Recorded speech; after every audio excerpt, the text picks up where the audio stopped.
समाचार अब तक, सत्य का साहस। पंतप्रधान मोदींकडून राष्ट्रपिता महात्मा गांधींना पुण्यतिथीनिमित्त आदरांजली।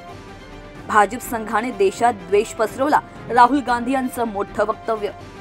परमबीर सिंगांना मोठा दिलासा, खंडणी प्रकरणी सीबीआय कडून क्लोजर रिपोर्ट दाखल।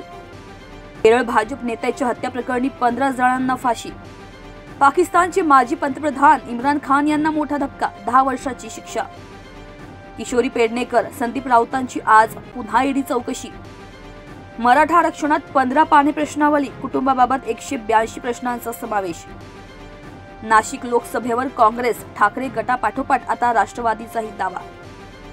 पुण्यात कामावरून 2 गटात हाणामारी, सराईत गुन्हेगारासह 6 जणांना अटक। न्यूरालिंकने मानवी मेंदूमध्ये बसवली चिप, एलन मस्क यांची घोषणा। संमेलनाध्यक्ष निधीतून वाङ्मयीन उपक्रम, महाराष्ट्र साहित्य परिषदेचा निर्णय। प्रकाश आंबेडकरांना काँग्रेसही सोबत घेत नाही, सुधीर मुनगंटीवार यांचा टोला। जयसिंगपूरमध्ये 7 दुकानांना भीषण आग, 70 लाखांचं नुकसान। पुण्यात गोखले इन्स्टिट्यूटला UGCची नोटीस। जळगाव येथे रस्ते कामांची केली पाहणी, संमेलन स्थळी जाणाऱ्या सर्व रस्त्यांची कामे पूर्ण। जळगाव भुसावळ शेतकी संघात आजी माजी आमदार समोरासमोर। भारतीय नौदलाचे मोठे ऑपरेशन, सोमाली चाच्यांपासून 19 पाकिस्तानी नागरिकांची सुटका। बिबट्याच्या हल्ल्यात 31 वर्षीय तरुणी ठार, त्रिंगलवाडी येथील दुर्दैवी घटना।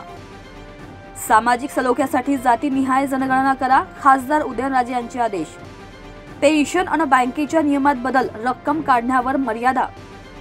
कोल्हापूर जिल्ह्यातील 3,69,000 मराठा कुटुंबांचे सर्वेक्षण। सांगलीत विद्यार्थ्यावर मित्राचा कोयत्याने हल्ला। जळगावात गांधी रिसर्च फाउंडेशनची आजपासून ग्रामसंवाद सायकल यात्रा। अमेरिकेत हातोड्याचे 50 वार करत भारतीय विद्यार्थ्याची हत्या। इचलकरंजी येथे कापड दरात कपात, यंत्र मागधारकांसमोर संकट। लालू प्रसाद यादव यांची ईडीकडून 10 तास चौकशी।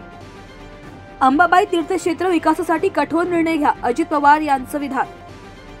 अल्पवयीन मुलासोबत अनैसर्गिक कृत्य, वसतिगृह चालकावर गुन्हा नोंद, परभणीतील घटना। ॲपल वॉचच्या मदतीनं वाचला महिलेचा जीव, विमानाचं केलं इमर्जन्सी लँडिंग।